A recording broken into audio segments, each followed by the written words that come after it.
kembali lagi bersama kami di BMC Batuta Multimedia Center dalam segmen Bincang Bersama Batuta.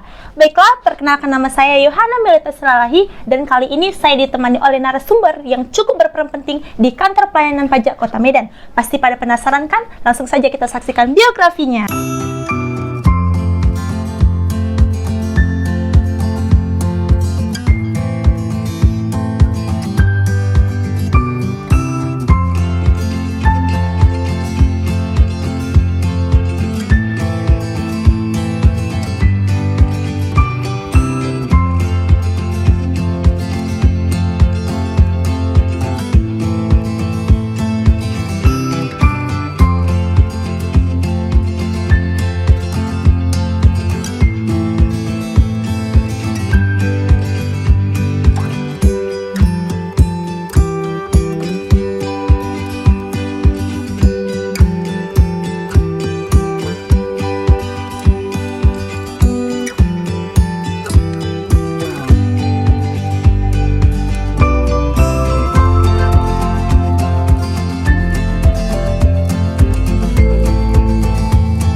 Oke, saya tertarik tuh sedikit tentang visi dan misi Bapak ini. Sangat mulia ya. Bisa Pak tolong dijelaskan apa sih visi misi Bapak itu tadi gitu. Saya tertarik banget tuh menjadi orang yang berguna tuh, beriman, bertakwa, berguna bagi semua gitu. Kenapa sih Bapak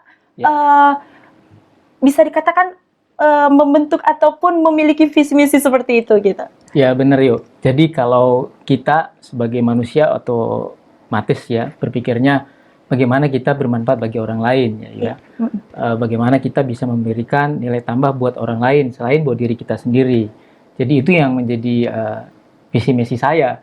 Bagaimana saya bisa memberikan manfaat buat orang lain. Baik, begitu. Baik, sangat baik ya. Lanjut, terus saya melihat beberapa aktivitas, riwayat mengajar gitu. Kan banyak tuh kegiatan yang Bapak paparkan tuh, yang Bapak berikan informasi kepada saya untuk saya jadikan ke dalam biografi tuh. Nah, dari sekian banyak kegiatan yang pernah Bapak lalui, apa sih kegiatan yang sekarang Bapak tekuni? Ya, kegiatannya masih seputar dari hobi ya. Hobi saya tuh sebenarnya ada hobi satu lagi tuh di situ harusnya mengajar. Jadi aktivitas selain baca buku, traveling, terus saya juga punya kegiatan memanah dengan beberapa teman saya yang hobinya sama dan juga mengajar. Nah, kalau mengajar ini mungkin dari sekolah dulu sudah senang mengajar yuk. Jadi akhirnya setelah bekerja di pajak, lalu bertemu dengan teman-teman yang sama hobinya mengajar, jadi senang mengajar nih. Nah, akhirnya kita mengajar dari beberapa lembaga pendidikan, beberapa kampus. Ya asik aja gitu, jadi bertemu banyak orang. Lalu kalau di kantor kita ada penyuluhan juga tentang perpajakan ke masyarakat. Nah, yang paling sering saya lakukan adalah mengajar selain baca buku, traveling, jalan-jalan juga, dan memanah. Yuk. Baik, sedikit loh orang yang memiliki hobi mengajar. Saya sendiri tidak ada. Hobi saya itu ya seperti Anda tahu. Oke, kenapa sih Pak memilih kegiatan itu? Ya, pertama karena kesukaan ya, maksudnya minat saya itu senang bertemu banyak orang, senang berinteraksi dengan banyak orang. Jadi mungkin mengajar salah satu kegiatan yang berrelasi dengan itu, dengan berhubungan dengan banyak orang. Sehingga saya mencoba untuk mengembangkan diri bagaimana saya terjun di dunia mengajar, baik itu di pendidikan formal maupun di luar pendidikan formal ya. Oke. Ya. Sudah berapa lama Pak kalau boleh tahu? Kalau bekerja di pajak saya sudah 21 tahun. Nah, mulai mengajarnya itu di tahun 2007. Kira-kira 13-15 tahun ya. Di 13 tahun ya, menggeluti bidang itu ya? Bidang mengajar, ya. Oke. Saya nervous banget nih. Yeah. Ini perdana saya nih, perdana saya jadi host. Biasa kan teman-teman saya yang kemarin gitu. Iya. Nanti saya yang nanya nih Yo, kalau Yo nggak nanya nih. Oke Pak, membicarakan soal pajak tadi. Iya. Apa sih ya? Saya belum tahu juga seluk-beluk pajak itu. Bisa dijelaskan nggak? Bisa dijelaskan nggak ya Pak ya? Iya. Pajak nih ya, yuk kita ngomongin pajak nih, serius dikit nih. Mm-mm. Pajak itu sebenarnya kan adalah salah satu sumber pendapatan negara ya. Kalau teman-teman yang sudah belajar tentang APBN, tentang ekonomi pasti mungkin tahu. APBN kita, negara kita itu salah satu sumber terbesar pendapatannya adalah dari pajak. Nah, otomatis pajak ini akan berhubungan dengan semua dunia kegiatan bisnis. Ya, semua kegiatan bisnis atau ekonomi itu pasti bersentuhan dengan pajak. Karena itu, secara umum harusnya semua masyarakat dipahamkan tentang pajak.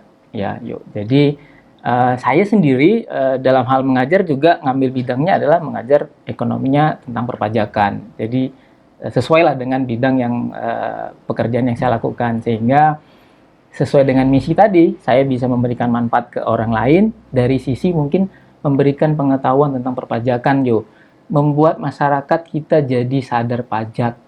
Itu yuk sebenarnya yang menjadi misi dan visi pribadi saya dalam mengajar.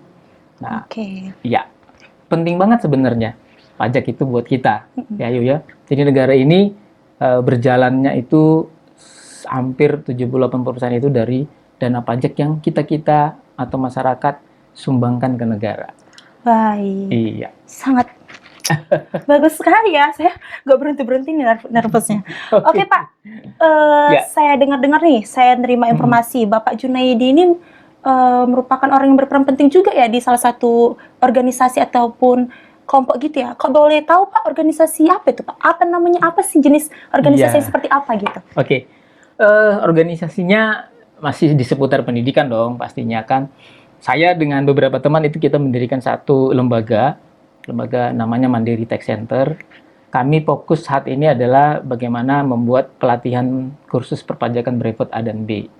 Ya, jadi kebetulan kita dipercaya oleh Batuta dalam hal bekerja sama, sehingga kita dengan Batuta punya MOU dalam hal pengembangan pendidikan perpajakan brevet A dan B, dan kami diberi kesempatan oleh Batuta untuk bekerja sama dalam jangka panjang dan dikasih tempat nih kami di Batuta, sehingga kita jadinya sekarang saudara kandung nih. Asik. Iya, Mandiri Tech Center dan Universitas Batuta. Oke, sangat bagus ya teman-teman ya. Iya. Oke Pak, itu kerasa seluk-beluk ya berdirinya MTC ya? Iya.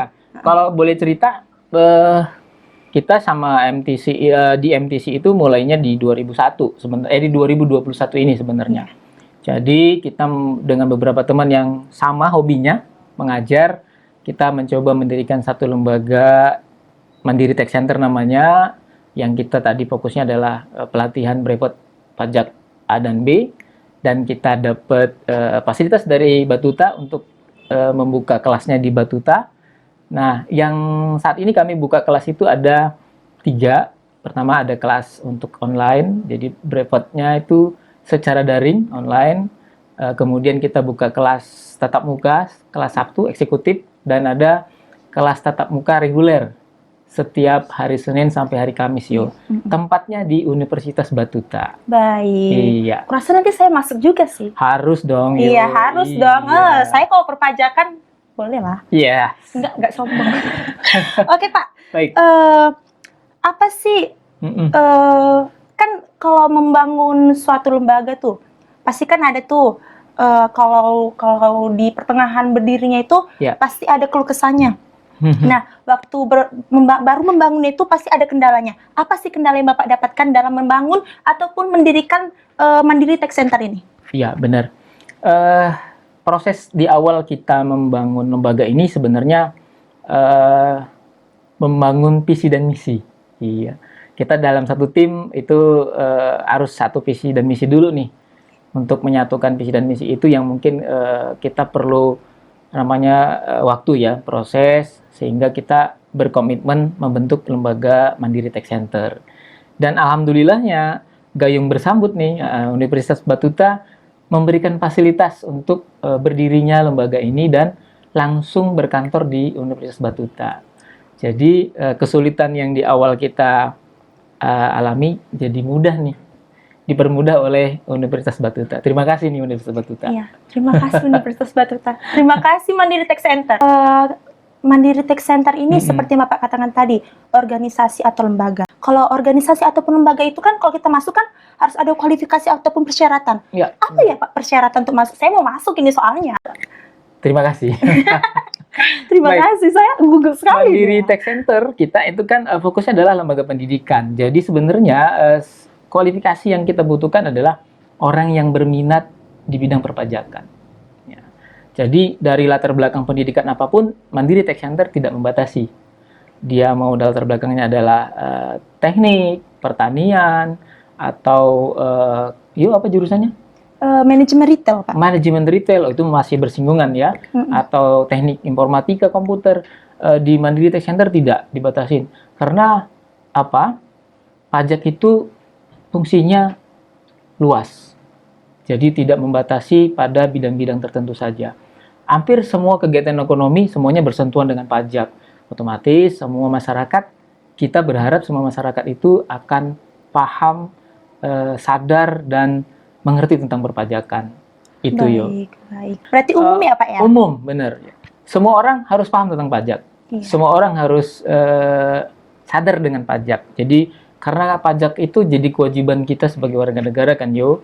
Selain kita punya hak untuk sebagai warga negara, kita juga punya kewajiban. Nah, kewajiban kita salah satunya adalah tentang perpajakan. Gitu Yo. Jadi tidak membatasi background orang atau latar belakang pendidikan orang yang ingin bergabung dengan MTC. Semuanya kita terima. Baik. Benar. Pak, ini pertanyaan saya sendiri nih Pak. Siap. Saya pikir-pikir aja yang dari tadi. MTC yang Bapak geluti ini kan seputar pajak tuh. Ya. Kalau tax center lainnya itu tentang pajak juga atau gimana ya Pak? Sama Yo. Sama ya, berarti menggeluti di pajak itu juga ya? Betul. Berarti tax center itu merupakan satu lembaga yang memang khusus untuk pajak doang gitu? Benar. Oke, baik. Khusus untuk pajak doang. Oke. Bisa dinotis itu ya. Oke, lanjut nih Pak. Sepertinya kalau gitu, you harus masuk dong. Masuk ke MTC ya? Belajar brevet di MTC. Iya, jadi nanti you akan paham nih, manfaat pajak itu kayak apa sih sebenarnya gitu. Nah, bagaimana sih cara ngitung pajaknya? Iya, you kan pasti nanti bakal terjun ke dunia bisnis ya. Dunia bisnis dan akan bersinggungan dengan namanya penjualan, pembelian, dan semua kegiatan ekonomi, di mana di situ ada fungsi-fungsi pajak yang harus you ketahui dan nanti you akan jalankan. Nah, dengan belajar pajak, you akan paham, ya kan? Jadi sehingga tidak terjadi masyarakat itu yang lalai dalam menjalankan kewajiban perpajakannya. Itu pentingnya, yuk. Jadi besok mulai bisa masuk kelas ya, yuk. Oke Pak, siap. Siap. Oke Pak, terkait pasti ini bakal saya pelajari sih, tapi kan nggak semua orang tuh tahu itu kan, dan nggak semua orang mau searching tuh di internet, di laman internet. Boleh nggak sih Pak, Bapak jelaskan tadi?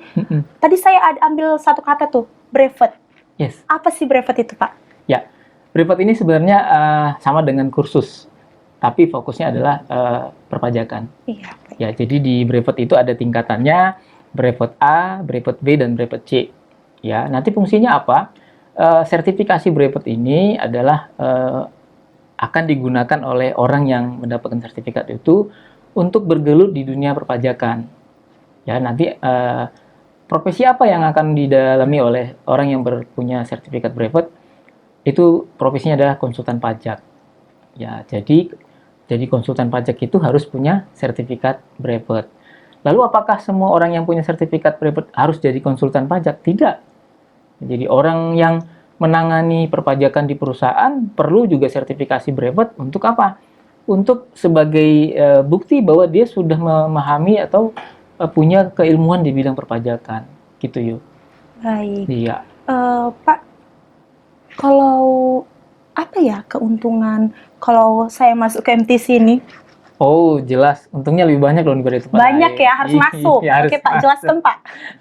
Pertama, MTC dikelola oleh orang-orang yang berkecimpung atau berpraktisi di bidang perpajakan.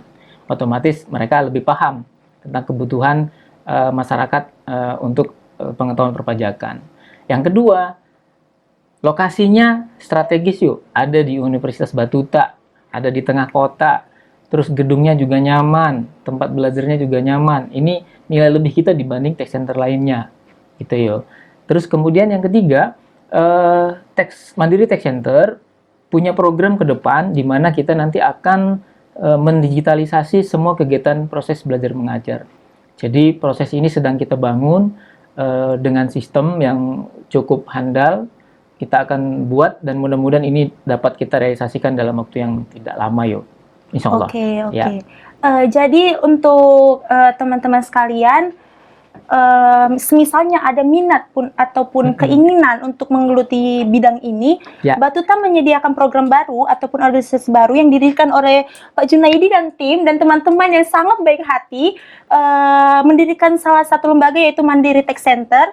Yes. Teman-teman bisa tuh bergabung bersama Batuta dan bergabung bersama MTC. Ya, kita tunggu ya. Kualifikasi, syarat, keuntungan itu sudah tertera jelas. Syaratnya pun tidak muluk-muluk gitu. Terus pun keuntungan, lebih banyak keuntungan ataupun daripada kendala yang akan teman-teman hadapi nanti ke depannya. Oke, seperti itu. Terutama adalah manfaat pengetahuan perpajakannya yang lebih komprehensif. Iya.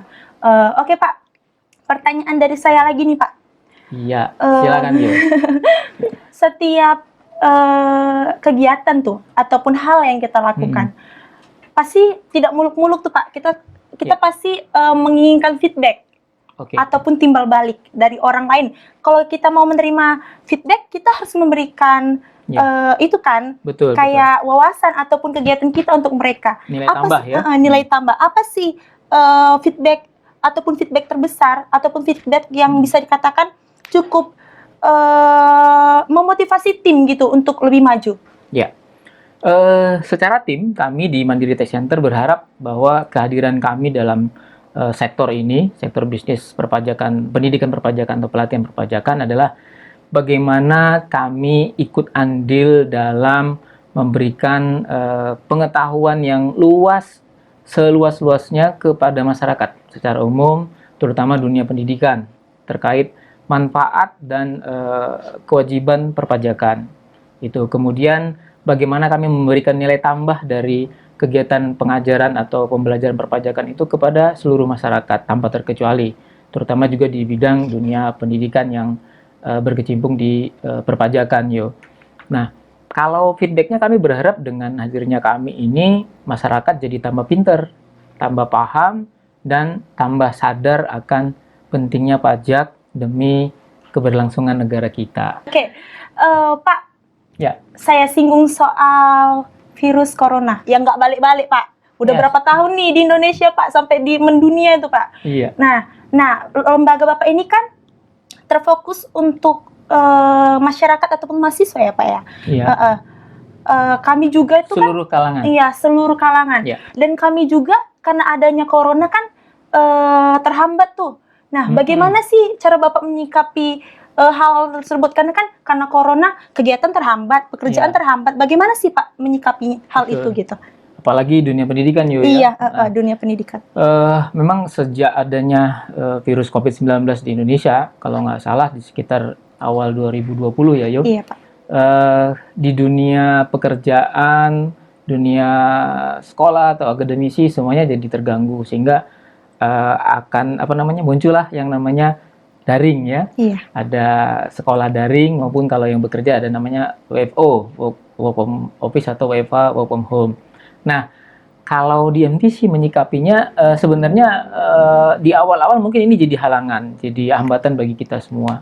Tapi dari sisi peluang kita harus tetap jalan, kita harus tetap berpikir di mana sisi positifnya, dimana untuk tetap kita jangan sampai kena ya, jangan sampai kita terinfeksi virus COVID-19, otomatis dong kita ikutin prokes yang sudah ditetapkan pemerintah nih, bagaimana kita melaksanakan 3M atau 5M dengan baik, kemudian di samping itu produktivitas nggak boleh turun kan, kita harus tetap juga bekerja, teman-teman mahasiswa juga tetap harus belajar, jadi tidak dijadikan hambatan. Nah, bahkan kalau bisa dengan adanya COVID ini yang membatasi pergerakan kita, mobilisasi juga terbatas, kita bisa lebih aktif di rumah, belajarnya lebih aktif lagi di rumah, baca bukunya jadi lebih banyak gitu kan, yang biasanya kalau kita waktu belum ada COVID mungkin banyak main-mainnya kali ya, banyak jalan-jalannya ya kan.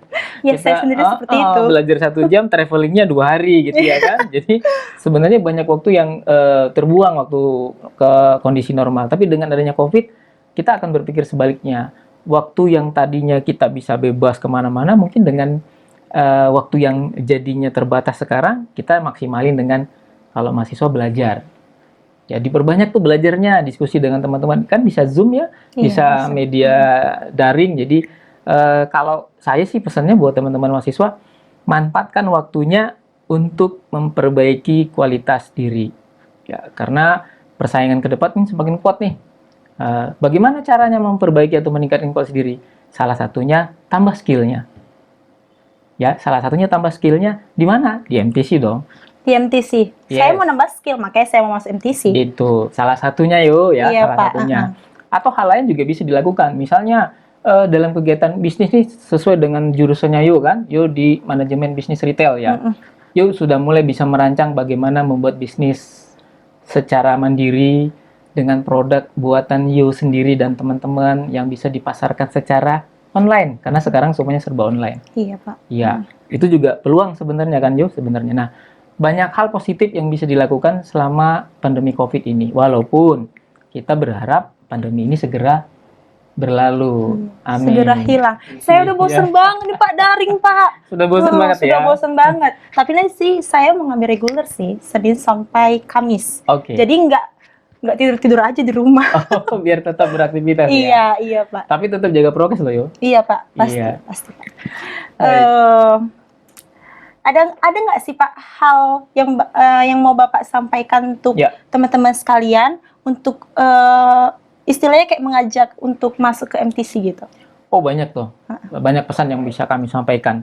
Tapi intinya begini MTC dan Batuta itu adalah satu kerjasama yang bagus ya. Di Batuta sebagai lembaga pendidikan, di mana dia mencakupi banyak jurusan ya, di banyak jurusan yang dibuat. Sementara MTC pada sektor ekonomi perpajakannya. Jadi kami sangat berharap dengan adanya MTC di Batuta akan membuat terobosan baru dalam dunia pendidikan khususnya bidang perpajakan. Yang kedua, kami berharap kami juga mensupport Batutanya dalam hal membangun sinergi dalam pendidikan ataupun pelatihan kursus perpajakan. Nah, dengan adanya MTC di Batuta, kerjasama ini akan menghasilkan kualitas SDM yang ada di Batuta maupun yang ada di minimal Kota Medan kali ya, yang ikut dalam kegiatan berepot pajak di MTC akan semakin meningkat. Ya, itu harapan kami. Dan harapan kami yang kedua adalah MTC ikut beserta dalam membangun masyarakat yang sadar dan peduli pajak. Gitu ya. Baik Pak, sepertinya sudah banyak yang kita bahas tentang perpajakan ini ya Pak. Iya. Oke, untuk terakhir kalinya Pak, untuk di penghujung acara nih, di penghujung podcast kami kali ini. Oke Pak, ada nggak Pak sedikit, bukan ada sih, saya kayak minta nih dari Bapak, apa sih motivasi? Bisa nggak kasih ke saya motivasi gitu Pak, supaya kayak lebih gimana gitu Pak? Oke. Lebih giat gitu belajarnya Pak, ada nggak? Buat dan teman-teman nih ya, mahasiswa terutama anak-anak muda zaman sekarang, saya pikir begini, zaman sekarang itu semua sudah berbasis teknologi dan tidak bisa dipungkiri bahwa semua orang harus menerima kondisi bahwa sekarang semuanya serba teknologi. Nah, untuk adik-adik mahasiswa, dari kami dari MTC sih berharap terus kalian meningkatkan kemampuan diri, terus tambah skillnya, terus tambah melakukan perbaikan-perbaikan sehingga kalian bisa mampu bersaing di dunia bisnis dan ekonomi yang kalian geluti. Dan satu lagi, coba buat terobosan, coba membuat sesuatu hal yang positif, baik untuk diri maupun untuk lingkungan. Ya, itu harus dilakukan karena dengan memberikan sesuatu yang positif, nanti kita akan mendapatkan balasan yang positif juga, Nah, buat sendiri, jangan lupa untuk menambah skillnya, terutama menambah ilmu di bidang perpajakan. Di MTC? Di MTC. Asik. Benar. Oke yuk, Oke. itu saja mungkin. yang Oke, baik bisa- teman-teman. Jadi kesimpulannya, jangan putus asa gitu. Jangan kayak kegiatan kita ataupun potensi kita itu jangan terhambat cuman karena keadaan gitu, cuman karena pandemi gitu. Dan semisalnya pun teman-teman kayak kurang paham tuh tentang dunia perpajakan, Batuta MTC menyediakan tempat untuk teman-teman sekalian masuk daftar. Syarat-syaratnya itu tidak sulit. Saya pikir itu tidak sulit dan keuntungannya itu banyak. Oke teman-teman, saya pikir sampai di sini aja podcast kita kali ini. Terima kasih untuk kalian semua. Tetap semangat, tetap jaga kesehatan. Don't forget to like, comment, share, and subscribe. Thank you.